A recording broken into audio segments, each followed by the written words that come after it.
Hello everybody, welcome to another daily dose of gaming news and all that good stuff. And as always, I'm also published on Rumble and I'm all in this media social stuff here. I think this might get blowback here, especially for AMD. They just boast a lot of stuff and then sometimes it backfires, but they have a certain point here with the VRAM stuff. They boast that they have 16 gigabytes of VRAM starting with $500, which still is it's a high price here. But if you pay attention on the graphics here, they try to manage the graphics in like comparison tier by tier. So basically the 7900 XTX basically compares itself to the 4080. The 7900 XT, it's kind of in terms of performance between the 4080 and the 4070 Ti, give or take, depending on the game and depending on the settings and everything.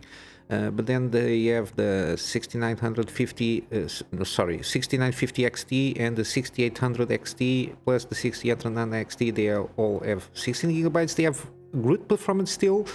And of course you can see the rest of the AMD lineup, even from previous generations, how it handles. In terms of comparison, they are not wrong here, how it handles. But still, as you can see, the price is a little bit high, kind of. And also, I don't know how they're going to handle the AMD ones of the middle range, like the 7800 XTs. We got some rumors and leaks and stuff like that, and the 7700 and the 7600 XT, all that jazz.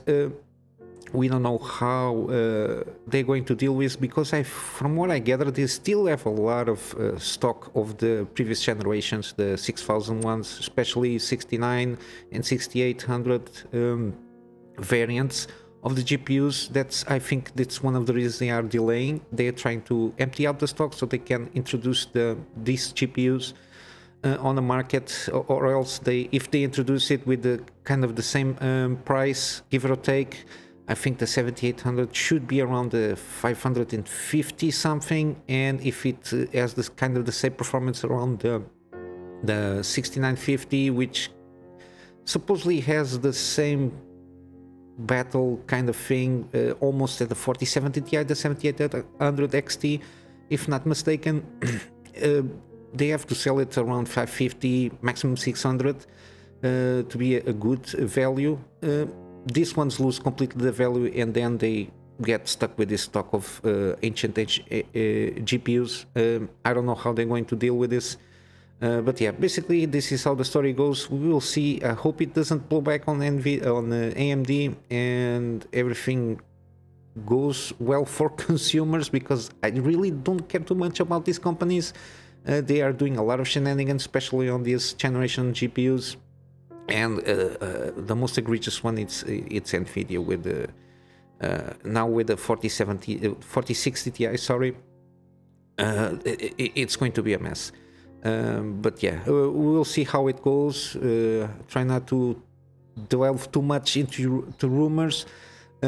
Taking those rumors to the letter, but as you can see, there is a lot of stuff coming out in terms of rumors of in terms of performance and what they have and what they don't have. But still, this one, the 7800, supposedly the XTX version, which still has the Navi 31 chip, which is the best one. It's the same one that the 7900 supposedly should have, like 16 gigabytes DDR and 256-bit bus, which gives a little good memory bandwidth, which is what we are going to see here a lot on this generation, because this should be the bare minimum for mid-range, the 16 gigabytes for some time now. Even like the AMD took that battle win to a certain point, because as developers of games, they usually tend to target the best and more consistent, how do I say, the setup there is at this moment is consoles. You have like PS5 and Xbox. They have like a pretty consistent setup. Usually they have a CPU and they have their GPU, and it's more easy to design and develop games around these kind of things and try to optimize it to this degree. And the PS5 and Xbox have a shared one. It's not only VRAM exclusive, but they have 16 gigabytes of VRAM and system because it's shared. But it's more easy to have this kind of point here as a reference to optimize games to this point. And when you have older GPUs, when you have like 8 gigabytes, 6 gigabytes GPUs, and even in this kind of generation, we still have a lot of 10, 12, and you don't see too much of 16 gigabytes. It's harder to develop and optimize. From what I can gather, it's not easy to optimize, even though we can complain because we are consumers, we are paying for a product that is not working properly. We can complain it, but I try to also see the developer side. Usually developers are not too much in blame because I assume that people, when they make a game, they wanted to make it as perfect as possible. Usually it's about the publishers and the corporate suits guy. They want the quarterly earnings, they pressure too much sometimes and rush some games out, as we saw with Star Wars. It's a mess. It's not well optimized, and of course even with the excuse of the hardware is not supposedly on par with, at least in terms of specifications and broad specifications with consoles, it's getting a mess. We saw this from Hogwarts Legacy, even last year Callisto Protocol. What other game launched? The Resident Evil and the Last of Us PC port.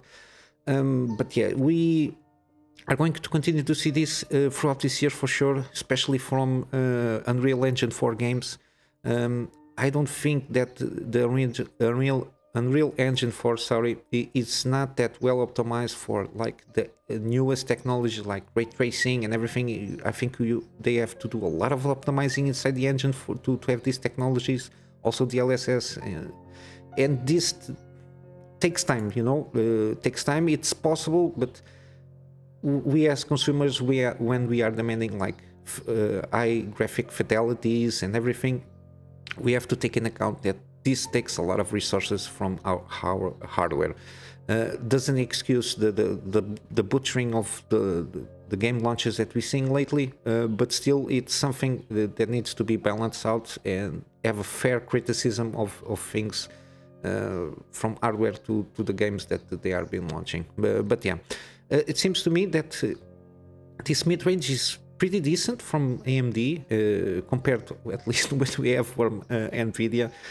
We just hope that the prices are that low that they can be competitive enough for consumers to start, I don't know, spending money on these things.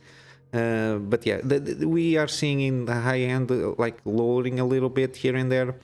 I just hope that we only going to see like kind of more truer competition when Intel comes next year, because I don't think they are launching basically anything this year. If they do, it's like late this year. So this is going to be a dry summer of launches, and in terms of hardware, we already know this should come after Computex, which is by the end of May. We'll see how it goes. I will for sure keep up with this all these things. And lastly, we got a third-party tool that enables per app power management for GeForce GPU. This is not the name of the app. It's got NVIDIA on the title, but this is not an official app. This is kind of a third-party tool, so I don't advise you to tweak this much if you don't know very well what you are doing, because this might ruin your GPU to a certain point. Supposedly it's not because of the I suppose it will not happen like the 7,000 CPUs that we saw from AMD that they are burn out. I think the GPU BIOSes don't allow us. They're locked to a certain point, especially from NVIDIA. They are very stingy on this thing. And to a certain degree, it's good, because they can guarantee that the GPUs will not burn out with some tweaking. This tool basically what it does is kind of opens up some settings that you can do and tweak on the, like in terms of power management, and I think when you start tweaking that, also frequency comes in play.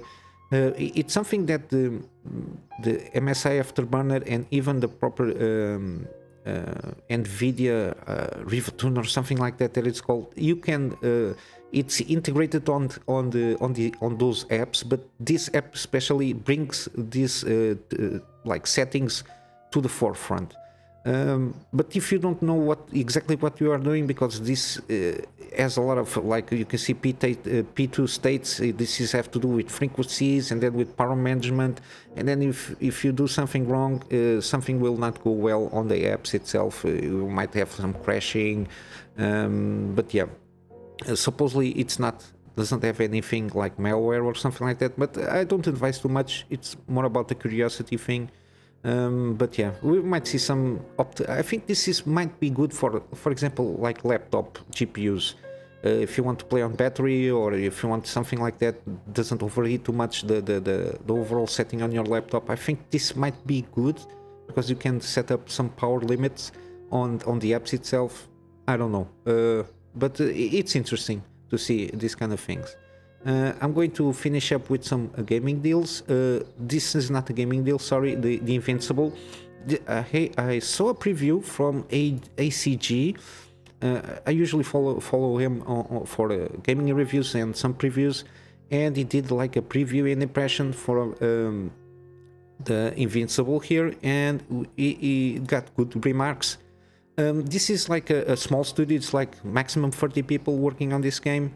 This is like a pre-beta preview that he did, but still it has a lot of positive views on this game. It's very narrative driven, but the art style and how he goes about it, I really advise you to watch his its preview. It's like 6 minutes, and he gives you like the round like everything that he saw from the kind of a close preview that he had, because the game is not finished.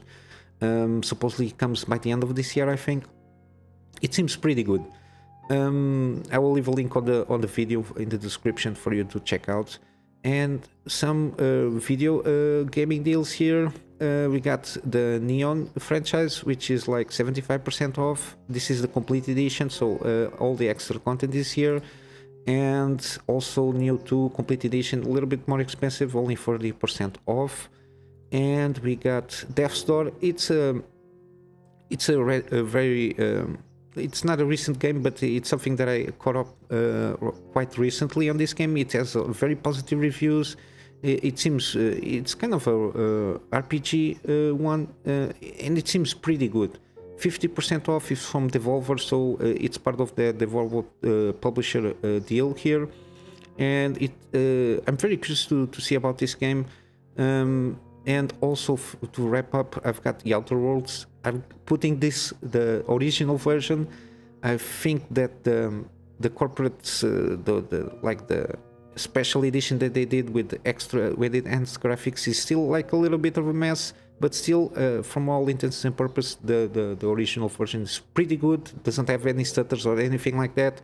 It's just that the graphics are not with the enhanced ones. The story-wise, I think it's very good, but yeah, when I think I will try to keep up with the Spacer Choice Edition upgrade or whatever this is called. When it's better, for sure I will let you know. I will try to keep it up on this situation, because I'm very curious about this game and playing in the future, I don't know, gameplay series or something like that. And I'm going to wrap up for today with my Go Get Fund Me campaign here for me to upgrade my PC to get better and more content for my private clients, and of course start doing some video editing for them also. And of course in my free spare time continue to do my daily videos, start resuming some gameplay series, doing some deep dives with some scripted content also, and for that I need some editing capabilities, which I don't have at the moment, and of course in a near future doing some live streams after everything is set up. And basically that's it, guys. I hope you have a wonderful day, and I will see you in the next one. So till then, Kunamy Master out.